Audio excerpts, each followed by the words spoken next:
To our viewers in Nigeria and across the world, Lunchtime Politics begins right now.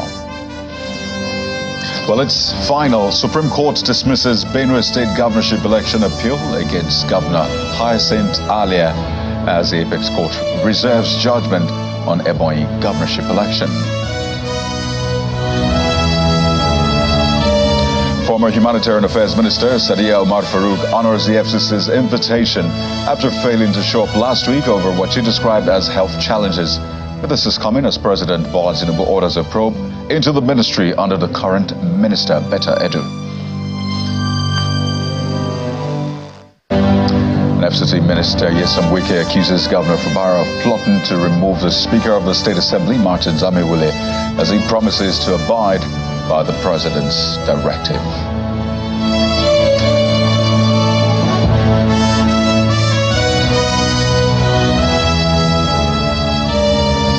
Well, big day at the Supreme Court where a number of governorship election petitions are being decided upon.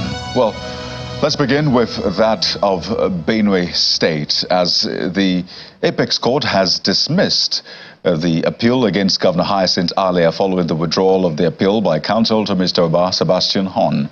Earlier, the Court of Appeal Abuja had affirmed Governor Alia's election as governor of Benue State was declared winner of the March 18th election. The court said that it lacked the jurisdiction to hear the petition because it was a pre-election matter. But the court held that Mr. Oba ought to have prosecuted the forgery allegation against Sam Ode, who was a deputy governor, at the High Court instead.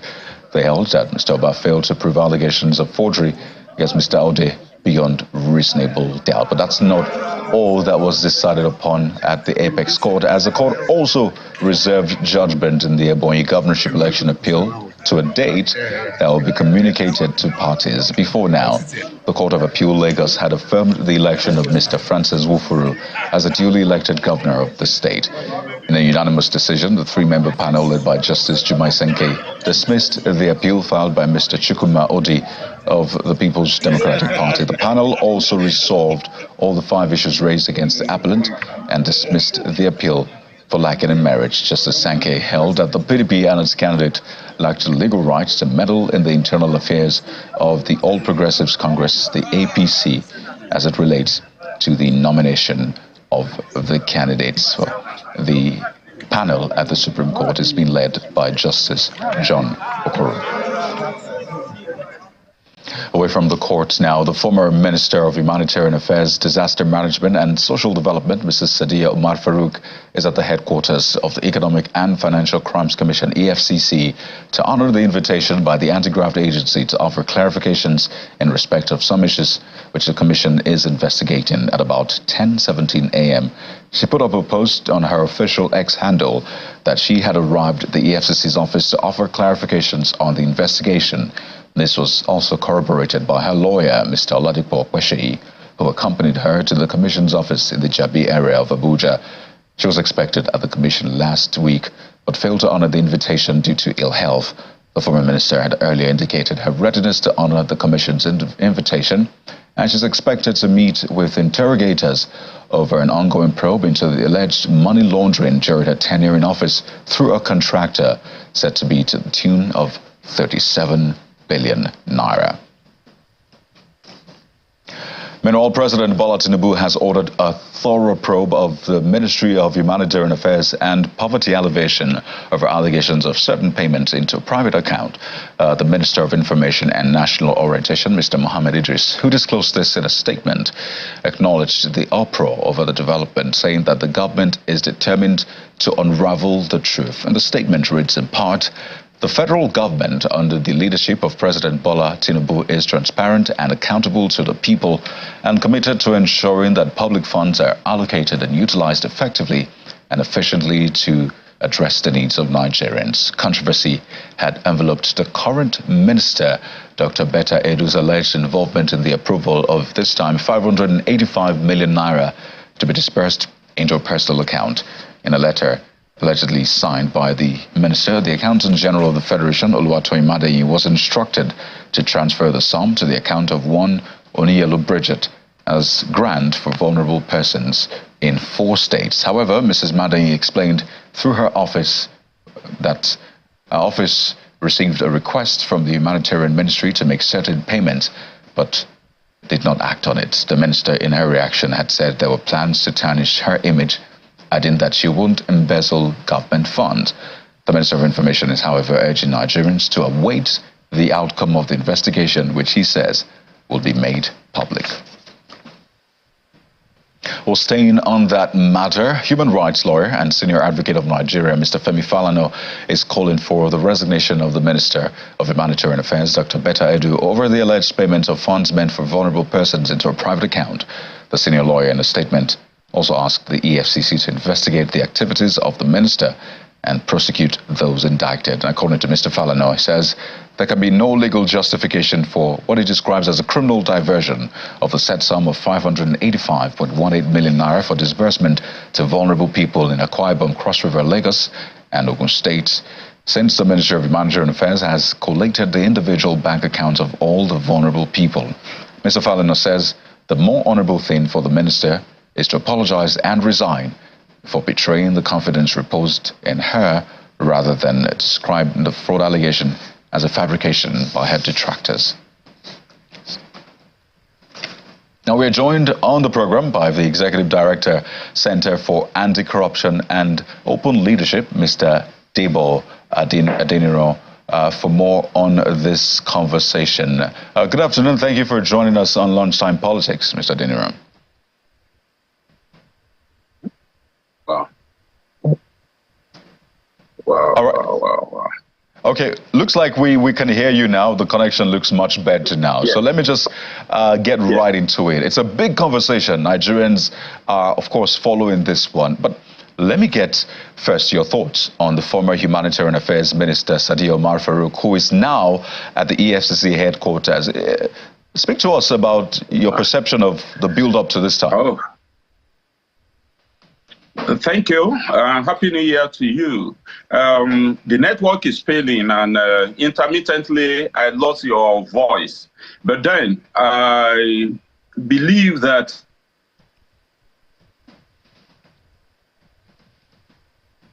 you are asking about the involvement, ongoing scandal of channeling public funds into private accounts, up to the tune of 585 million naira. Well, my reaction to it is not impulsive.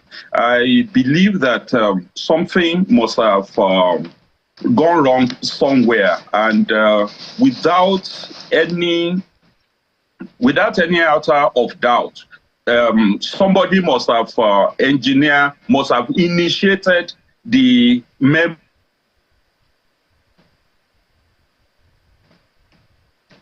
Oh dear. Led the money from public account, from the public account to private account. That is what is reprehensible. Now, deniers have been going on as usual, because when something like that happens within government quarters, they want to cover up one way or the other. But then I cannot exonerate Dr. Betta Edu, because she is the chief accounting officer of that ministry, but she might not be guilty as charged after all, because most of the time, and several stories have justified that, that when political appointees get to office, it is civil servants in those ministries that guide them on how to follow due process in whatever they have to do in that ministry. And I believe that there must be a bureaucracy that the requisition and the memo followed between the initiator and the beneficiary. Everybody that is involved should be invited, interrogated, and if found culpable, tried and given deterrent punishment. Because it has happened before, and there are some enabling environment. There seems to be an enabling environment on all of these largesse that government has started since the days of Buhari, when they do conditional transfer and all of these other national social investment program. I believe that the way they compile the register of eligible beneficiary is shrouded in some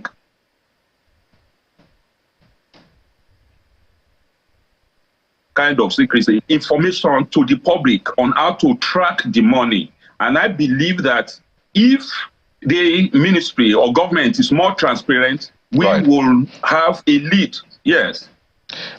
We will I just wanted to, pardon me. So the first question I put out was, I referred to the former minister who is now before the EFCC being interrogated, and now the current ministry is being probed as well. And I know a lot of people would be wondering, what is it about that Ministry of Humanitarian Affairs? Because there's obviously a trend here. So perhaps you might want to speak to that. But also, I'm curious, because the current minister had put up a tweet saying that, well, it was her refusal to compromise that exposed certain fraud going on, and which caused I think the NSIPA head to be suspended, if you recall that story. So do you think this is a case of corruption fighting back, or this ministry is just prone to such scandal? It is not the ministry that is prone to the to such scandal. It is the system that is not working the way it's expected. If all the instruments, of the law that are available to curb all of these malaise along the line, to nip it in the bud, if they had been operationalized in the way they should, I believe that there won't be conducive environment for anybody to perpetrate such vice. The ministry, maybe because of lack of transparency in the way the registers of who should be beneficiaries are compiled, and people could not track the money,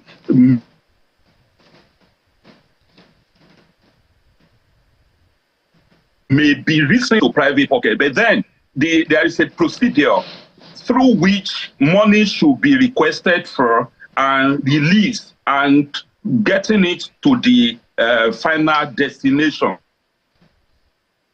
All right, I'd like you to speak to us about where you expect us to move from here, the way forward. Do you agree with those who process. There won't be conducive environment for anybody to perpetrate such heinous acts. Okay, well, I lost you momentarily there, but thankfully we have you back. And I'm trying to get your thoughts on this. Do you agree with those who are asking her to resign? I'm talking about the current minister.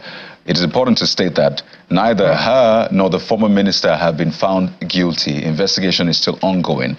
So do you agree with those who have said she should resign and do the honorable thing, or those saying allow the investigation to go on? The Minister of Information said as much.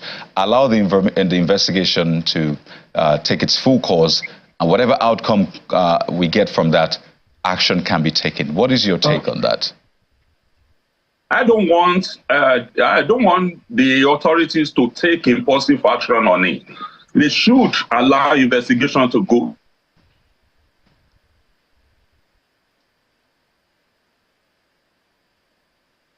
Because if we continue to, and that will not be good for overall benefit of the people that are supposed to be beneficiaries of the government program.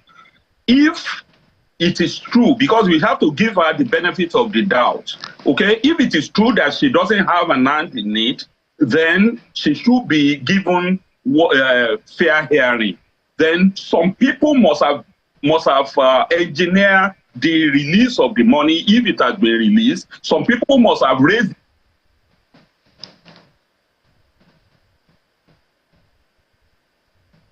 the memo if it was actually raised, approved it. So I'm just talking about the government bureaucracy along that line. The Accountant General and the Auditor General must be able to explain who got the memo out of what office and to who approved of it. What role did the minister play in it? If the minister had not approved the memo.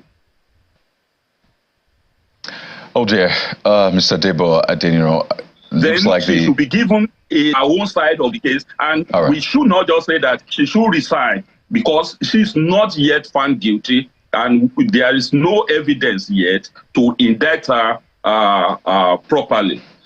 All right, Mr. Debo Adeniro, the Executive Director, Center for Anti-Corruption and Open Leadership, thank you so much for your time in spite of those connection glitches. We appreciate you. Thank you. Thank you. Thank you. The connection actually played a wrong role. We need to investigate the connection, Mr. Adeniro, but thank you for your time.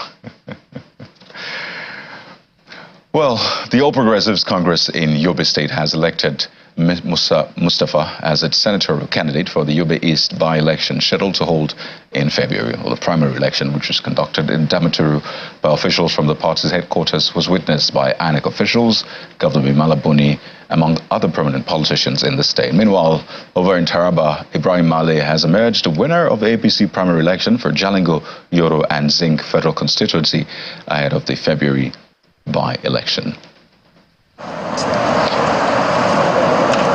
The August 27th stadium in Damaturu, the Yobe state capital, witnesses turnout of members of the All Progressives Congress, including Governor Malabuni. 370 delegates of the APC from across the 7 local government areas that make up Yobe East are participating in electing the party's candidate for the February 2024 by-election in the senatorial zone to replace Senator Ibrahim Gaidam, who was appointed as Minister of Police Affairs by President Bola Tinubu. We have 74 electoral wards, and each electoral ward will produce 50 minimum, because we have a local government with 12 wards. At the end of the poll, Musa Mustafa emerges as the winner, scoring 356 votes to defeat the other aspirant, Salisu Sanda, who scored 0 votes. This is to certify Musa Mustafa having scored the highest vote, the highest number of votes cast, is here by declare of today's election the winner and return elected. Away from Yobe State, the APC also conducted primaries in Taraba State ahead of the February 2024 by-election for Jalingo, Yoro and Zinc federal constituency. 17, 18. 109 delegates as against 155 delegates are participating in the poll. Mr. Ibrahim Male emerges the winner with 41 votes to defeat his closest rival, Biliaminu Umar, who polled 29 votes. Honorable Aminu Ibrahim Male is declared the winner and therefore is the candidate of Jalingo Zoro Zing Federal Constituency by the grace of God in the next coming election. And I'm pleading and wishing all other party members to join hands in the spirit of the party to ensure that the victory belongs to the APC and the unity on the path and the unity and progress of the party is not negotiable. Attention will now be shifted to the February 2024 by-election to determine whether the APC will retain the seat in Yobe East Senatorial District or not, as it looks forward to slug it out in Taraba State. Meanwhile, the candidate of the APC in that forthcoming by-election for Jalingo, Yoro and Zinc federal constituency, Ibrahim Male, claims that the APC, for the first time in the state, conducted free, fair and transparent primary election. According to him, the APC in the state was close to dissolution, and the smooth conduct of the party primaries has restored the hope of the party and its faithful in the state. For the first time in the history of APC in Taraba, we were able to get free, fair, credible, and well-nurtured primary election for the first time. And these developments came up as a result of the caliber of personnel the national headquarters sent to us to come and conduct the election. There are people of caliber, well respected, highly reserved, with a very strong zeal and enthusiasm to ensure that APC has been pushed to next level. They saw the dangers APC is facing in Taraba. They saw the likelihood of extinction of APC entirely in Taraba State. And we voices out the reason why such has happened. And this is the first litmus test. They came, they saw, they stood, despite all the frustrations they faced. Those frustrations then were still around. But they stood their ground and they ensured that the right thing is done. Well, it is like an unending episode in Rivers State, South Nigeria, as the FCT minister and former governor of the state, Mr. Nyesom Wike, is accusing Governor Siminalayi Fubara of scheming to remove the Speaker of the State Assembly, Mr. Martins Amewule. During a New Year luncheon at his residence in Port Harcourt, the state capital, Mr. Wike vowed that the move will be fiercely resisted. He also promised to abide by the terms and conditions which he signed in the presidential peace intervention, saying he will not disobey the president. It's a full house at the banquet hall of the FCT minister's private residence in Port Harcourt, the Rivers State capital, as political heavyweights from within and outside the state, across political divides, are gathered for the minister's New Year luncheon. Despite the challenges of life, he has always excelled, and he will continue to excel. Conspicuously absent, however, is the state governor, Siminalayi Fubara. In attendance are former governors, members of the National Assembly, members of the Rivers State House of Assembly, among other groups. One by one, they take turns to pledge their support for the minister. Even as he continues in his good works in the FCT, what he even did in Rivers State will be a tip of the iceberg. Our hope and prayer is that he will do even more for this country. We are here to reaffirm our loyalty and our support to you, sir. The structure, the political structure that you have built in Rivers State cannot be dismissed, cannot be just waved away like that. We want to assure you that we are strongly behind you and will continue to support you, will continue to work with you.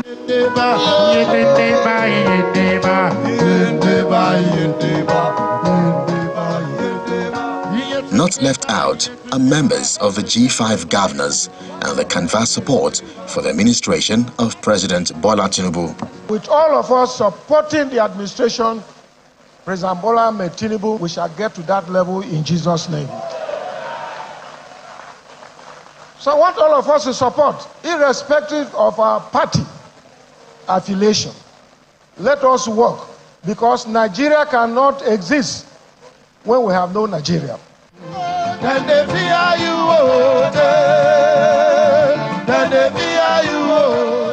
Then comes the turn of the FCT minister to give his goodwill message, where he accuses the governor of scheming to remove the Speaker of the House of Assembly.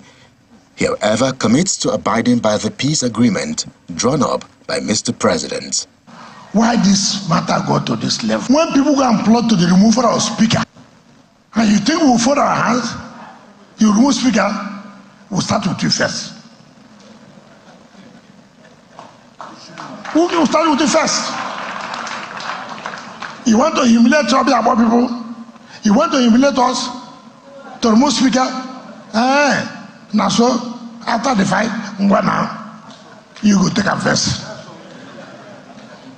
it would appear that the political situation in Rivers State is still fragile, going by the events of the last few days, where stakeholders in the crisis have been making strong political statements. We'll stay with politics, this time in Ebonyi State, where Professor Anthony Ani has emerged the APC candidate for the South Senatorial seat by-election slated for February the 3rd. The Professor of Agricultural Extension at the Federal University of Owerri, Imo State, secured 281 votes out of 285 votes cast. The Minister of Works, Mr. David Mai, had endorsed the nomination of Professor Ani to replace him in the Senate and declared support for him.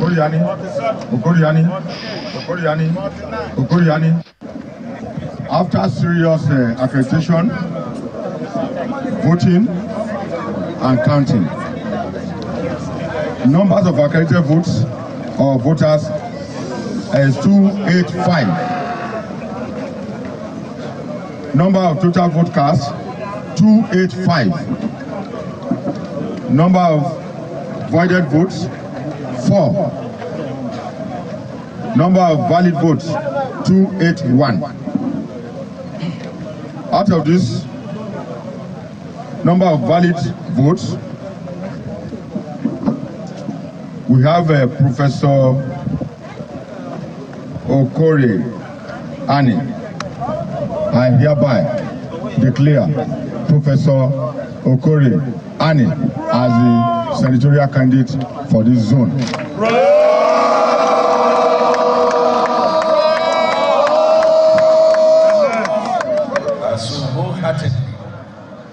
We endorse his decision and we will support every move about that. And let me warn every other political party.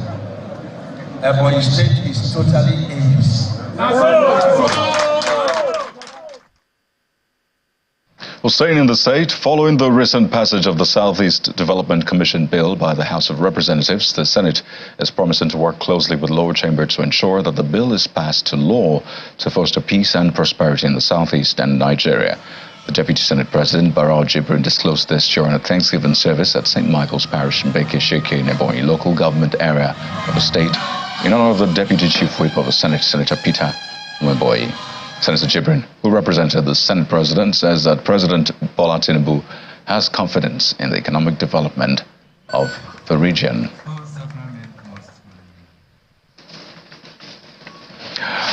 And that's the show for today, everyone. Thank you for watching. I'm Kayodoki Kilu. Stay with Channels Television for all of the breaking news this day.